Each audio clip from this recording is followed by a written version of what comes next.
ونصلي ونسلم على رسول الكريم اما بعد فاعوذ باللہ من الشیطان الرجیم بسم اللہ الرحمن الرحیم۔ معزز مہمانان گرامی، محترم ثاقب صاحب اور خالد حیات کموکا صاحب، ڈاکٹر دل عویل مجاہد صاحب اور عزیز نوجوانوں اور بچوں، سب سے پہلے جو موضوع گفتگو رہا اس کے حوالے سے جتنی خوبصورت گفتگو بچوں نے کی اور جس دل نشین انداز میں اور مکمل آرگیومنٹس کے ساتھ انہوں نے اپنا کیس پیش کیا، تو میں یہ کہنا چاہوں گا کہ ایسے بچوں کے ہوتے ہوئے جنہوں نے ہمارا مستقبل بننا ہے، میں کیسے کہہ سکتا ہوں کہ پاکستان ترقی نہیں کر رہا؟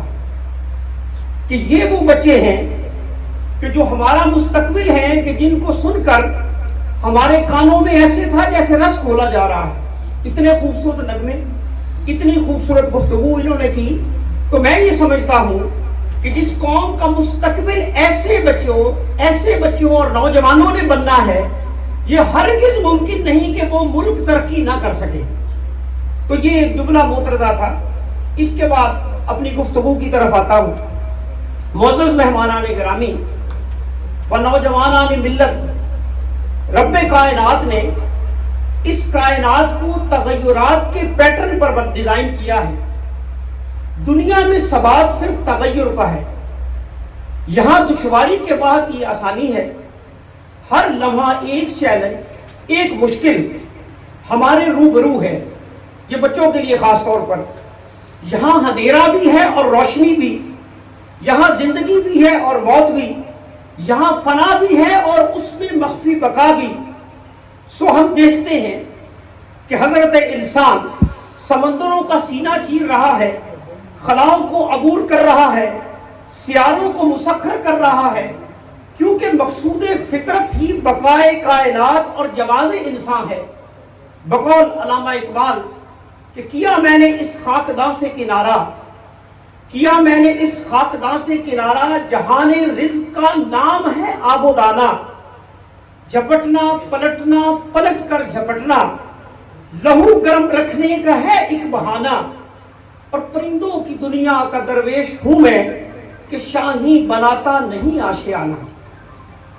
عزیزان گرامی قدر، یہ یاد رکھ لیجئے کہ پاکستان کا گزارا اقبال کے بنا نہیں، اقبال کا پیغام ہی پیغام زندگی ہے، اور اقبال ہی فنا کے پردے سے جھانک کر بقا کا پیامبر ہے۔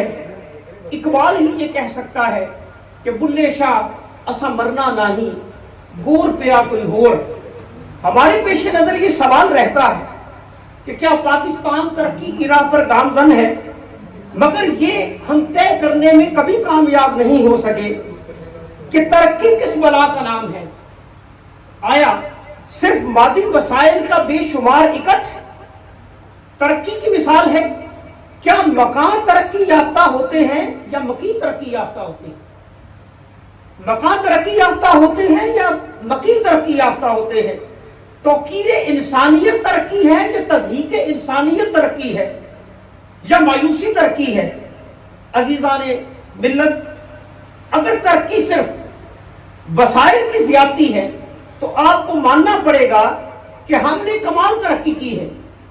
آپ اس پر گواہی دیں گے کہ جس گھر میں ایک سائیکل ہوتا تھا وہاں آج 4 گاڑیاں کھڑی ہوئی ہیں۔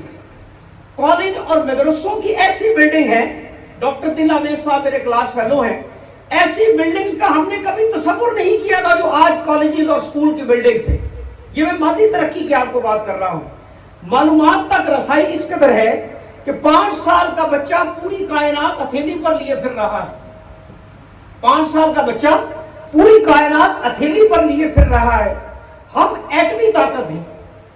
مادی دنیا میں بہت کم ہی ایسے لوگ ہوں گے جو ایٹمی طاقت ہے۔ سو اس ترقی کے مظاہر کے باوجود اگر ہم مطمئن نہیں تو یہ مترشح ہے کہ کوئی خامی ہے جو ہمارے اندر ہے، کوئی خامی ہے جو ہمارے اندر ہے، کوئی ایسا فریب ہے جو ہماری روح کو کاٹ کر کھا رہا ہے۔ آسائشات کے باوجود میرے عزیزوں اگر انسان مطمئن نہیں ہے تو اس سے مراد یہ ہے کہ ہم نے اپنی تحقیق کے دائرے بیرونی کائنات کی جانب موڑ دیے ہیں اور غالب یاد آتے ہیں کہ کوئی ویرانی سی ویرانی ہے کہ دشت کو دیکھ کے گھر یاد آیا۔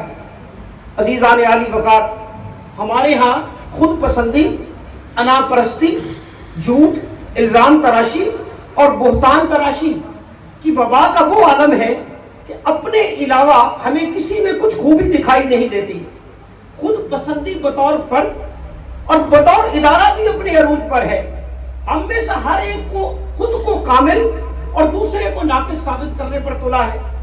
کسی کو ناقص ثابت کرنا دراصل اپنے ہی نقص پر دلالت کرتا ہے۔ یہاں ایک لطیف نقطے سے بات سمجھاتا ہوں کہ ایک شخص نے اپنی ساس سے اپنی بیوی کا گلہ کیا اور کہا کہ آپ کی بیٹی میں کوئی خوبی نہیں ہے، نہ اس کو سلائی کڑھائی سے شغف ہے اور نہ علم و ادب پر دسترس ہے۔ تو آگے سے داماد ساس نے بڑی آسانی سے جواب دیا کہ بیٹا آپ بالکل درست کہتے ہو کہ اگر اس میں کوئی خوبی ہوتی تو اسے کوئی اچھا رشتہ نہ مل جاتا۔ تو عزیزان عالی وقار، جب ہم کسی میں خامی تلاش کرتے ہیں تو دراصل وہ اپنی خامی کی طرف دلالت کرتا ہے۔ ایک نقطہ عین تغین سی جو سمجھ گیا لنگ پار گیا۔ تو اس پر نشاندہی کرنا اس لیے ضروری ہے کہ ہم ہر وقت خامی تلاش کرنے کے چکر میں رہتے ہیں۔ ہم میں سے ہر شخص کے ہاتھ میں کیمرہ ہے اور ہر شخص کسی نہ کسی خامی کی تلاش میں، وہ اس خامی کو تلاش کر کے اپنے ہی ملک کی دنیا میں وائرل کرنے کی تلاش۔ ہم ہر لمحہ دوسروں کے ذریعے اپنے ملک کو برا کہنے پر، برا سمجھنے پر، برا ثابت کرنے کے اوپر تلے ہوئے۔ حضرت واصف علی واصف سے کسی نے پوچھا کہ ہمیں کیسے علم ہو کہ اللہ ہم سے کتنا راضی ہے؟ تو آپ نے پوچھا کہ اس کا علم بڑا آسان ہے کہ پہلے تم یہ دیکھو کہ تم اللہ سے کتنے راضی ہو۔ اگر تم اللہ سے 10% راضی ہو تو اللہ بھی تم سے 10% ہی راضی ہے، اور اگر تم اللہ سے 100% راضی ہو تو مالک بھی تم پر 100% راضی ہے۔ تو عزیزان مکرم، کہنے سے مراد یہ ہے کہ پاکستان کسی بلڈنگ، کسی مینار، کسی ستون کا نام نہیں ہے۔ پاکستان کس چیز کا نام ہے؟ پاکستان ہماری اپنی ذات کا نام ہے۔ یہاں میں سے ہر شخص جو یہاں موجود ہے وہ پاکستان ہے۔ مثال دوں گا، اس بلڈنگ کے اندر جو بھی شخص آتا ہے، کیا وہ یہاں کی بلڈنگ سے متاثر ہو کر جاتا ہے؟ یہاں کے صوفہ سیٹ سے، یہاں سیٹیں جو پڑی ہوئی ہیں ان سے متاثر ہوتا ہے، یا یہاں کے لوگوں کے اخلاق سے، ان کی ڈلیوری سے، ان کی آنیسٹی سے، ان کی انٹیگریٹی سے، ان کی کمپیٹنس سے متاثر ہوتا ہے؟ تو یقیناً آپ کا جواب یہ ہوگا کہ وہ یہاں کے لوگوں کی انٹیگریٹی اور کمپیٹنس دیکھ کر متاثر ہوگا، نہ یہاں کا فرنیچر دیکھ کر۔ عزیزان عالی وقار، پاکستان کی ترقی مادی حوالے سے نہیں جانچی جائے گی۔ بہت ترقی ہے مادی حوالے سے، وہ پہلے میں ذکر کر چکا ہوں۔ جب تک ہمارے اندر کا جو پاکستان ہے، اگر ہم اس کو درست نہیں کر سکتے اور اپنی ڈلیوری نہیں دے سکتے، ڈاکٹر جو کام کر رہا ہے اگر وہ ڈلیور کر رہا ہے، ایک قاضی جو کام کر رہا ہے وہ ڈلیور کر رہا ہے، ایک مسجد کا امام کوئی کام کر رہا ہے تو وہ ڈلیور کر رہا ہے، ایک طالب علم کوئی کام کر رہا ہے تو وہ ڈلیور کر رہا ہے، تو پاکستان کو کبھی ہم نہیں یہ کہیں گے کہ ترقی یافتہ نہیں۔ پاکستان اس وقت ہی ترقی یافتہ نہیں ہوتا جب ہم میں سے کوئی ڈلیور نہیں کرتا، اور ہم میں سے وہ ساس داماد کا میں نے ڈائلاگ بیان کیا کہ دوسرے کی طرف اشارہ کرتا ہے کہ دوسرا ایسے ہے، اور جبکہ ہم خود ایسے ہوتے ہیں۔ تو اس لیے ڈاکٹر صاحب نے بڑی خوبصورت بات کی کہ ان باتوں کو ہم ایک طرف رکھیں، ہمیں اس نتیجے پر پہنچنا ہے کہ ہم اپنے ملک کے لیے کیا کر رہے ہیں۔